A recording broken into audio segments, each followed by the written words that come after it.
Hi friends, இன்றைக்கி காய்கறி எதுவுமே இல்லை, வெஜ்ஜு புலாவ் தான் செஞ்சுட்டு இருந்தேன் லஞ்சுக்காக. என் பசங்களுக்கு ரொம்ப ரொம்ப பிடிச்சிருந்துச்சி. அதுக்கு தொட்டுக்கிறதுக்காக ரைத்தாவும் முட்டை ஆம்லேட்டு தான் போட்டு கொடுத்தேன். இதே மாதிரி ஒரே பாத்திரத்தில் சமைக்கிற சாப்பாடாக இருந்தால் சட்டுன்னு எனக்கு தயாராகிடும்.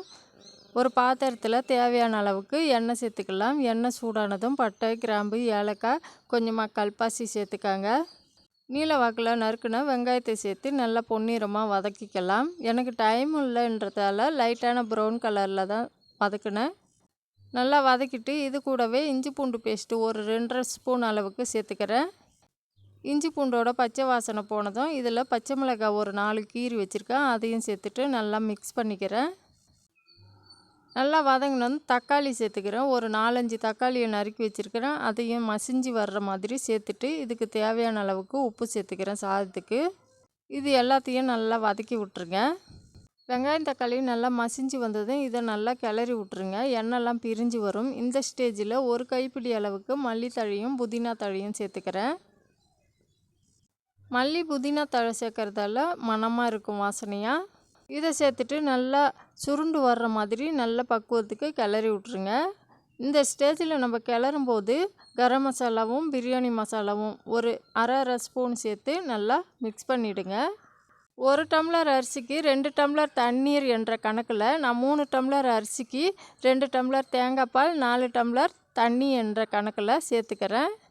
எந்த அரிசி எடுத்தாலும் இந்த கணக்காக தான் இருக்கணும். இந்த மெஷர்மெண்ட்டில் நம்ம கணக்கு பண்ணி தண்ணி சேர்க்கும்போது சாதம் பொல பொலன்ட்டு வரும், சாப்பிடவும் நல்லாயிருக்கும்.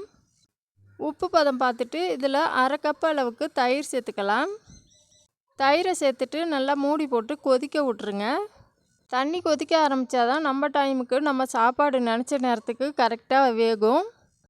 தண்ணி நல்லா கொதி வந்திருக்கு. இந்த ஸ்டேஜில் அரிசியை சேர்த்துட்டு நல்லா கிளறி விட்டுட்டு ஒரு கொதிக்க விட்டுட்டு தான் குக்கர் மூடியை சேர்க்கணும். நான் காலையிலே 6 மணிக்கெலாம் லஞ்சை ரெடி பண்ணிட்டேன். என் பொண்ணு பையன் 2 பேருக்குமே காலேஜுக்கு சட்டுன்னு 8 மணிக்கெலாம் போகணும். அதனால் மற்ற வேலையெல்லாம் ஒதுக்கி வச்சுட்டு இந்த வேலையை ஆரம்பிச்சிட்டேன். இப்போது குக்கர் மூடியை போட்டுட்டு ஒரே ஒரு விசில் விடுங்க, அவ்வளோதான். அடுப்பை ஆஃப் பண்ணிவிட்டு ஒரு 5 நிமிஷம் தம்மெல்லாம் அடங்கினதும் வெயிட் பண்ணலாம். என் பையனுக்கு தொட்டுக்கிறதுக்காக முட்டை ஆம்லேட் தான் போட்டுக்கிட்டு இருக்கேன். அதில் மிளகுத்தூளும் உப்பும் கலந்து நல்லா பொரித்து எடுத்துட்டேன். என் தங்கச்சிக்கு டீ ஒரு பக்கம் ரெடி ஆகிட்டு இருந்து அதுக்கடையில் என் பையனுக்கு சைடில் சாப்பிட்றதுக்காக வெள்ளரி பிஞ்சும் ஆப்பிளும் ஒரு பாக்ஸில் கட் பண்ணி வச்சுட்டேன். இன்னொரு பாக்ஸில் ஓட்ஸும் ஒரு ஆப்பிளும் கட் பண்ணி ஒரு பாக்ஸில் வச்சுட்டேன்.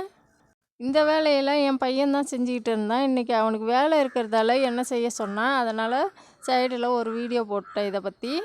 வெள்ளரி பிஞ்சு டெய்லி சாப்பிட்டோன்னா நம்மளுக்கு நீர்ச்சத்து அதிகரிக்கும். வெள்ளரி பிஞ்சு நம்மளுக்கு உடம்பை குளிர்ச்சியாக வச்சுக்கவும் உதவும். காலையில் லஞ்சு செய்கிறதால எனக்கு கொஞ்சம் ஈஸியாக போயிடுது. ஏன்னா கொஞ்சம் ஃப்ரீ டைமில் நம்மளுக்கு மற்ற வேலையை கவனிக்கிற டைம் கிடைக்கும். மற்ற வேலைன்னா துணி துவைக்கிறது, வீட்டை பெருக்கிறது, வீட்டில் உள்ள துணியை மடிக்கிறது, இதுதான். ஒட்டடை கூட அடிக்கலாம். நம்ம வீட்டை க்ளீனாக வச்சுக்க முடியும் நம்ம காலையிலே லஞ்சு செய்கிறதால. நம்ம டைமுக்கு எது வாட்டமாக இருக்கோ அதுக்கு தகுந்த மாதிரி நம்மளை மாற்றிக்கணும். நம்மளை வழி நடத்துகிறதே சூழ்நிலை தான். அதே மாதிரி நம்மளை சுற்றி இருக்கிறவங்களும் நம்ம சூழ்நிலையும் டோட்டலாக நம்மளை மாற்றிடும். அதுக்கு தகுந்த மாதிரி நம்ம நல்லதோ கெட்டதோ நல்லதை எடுத்துக்கணும், கெட்டதை விட்டுடணும். என் பையனுக்கு ஒரு பாக்ஸில் புலாவ் வச்சு அது மேலே முட்டை ஆம்லேட்டை வச்சு ஒரு குட்டி பாக்ஸில் ரைத்தா வச்சு அனுப்பிட்டேன். அவ்வளோதான் ஃப்ரெண்ட்ஸ். நாளைக்கு இன்னொரு வீடியோவில் பார்ப்போம். தேங்க்யூ, பாய்.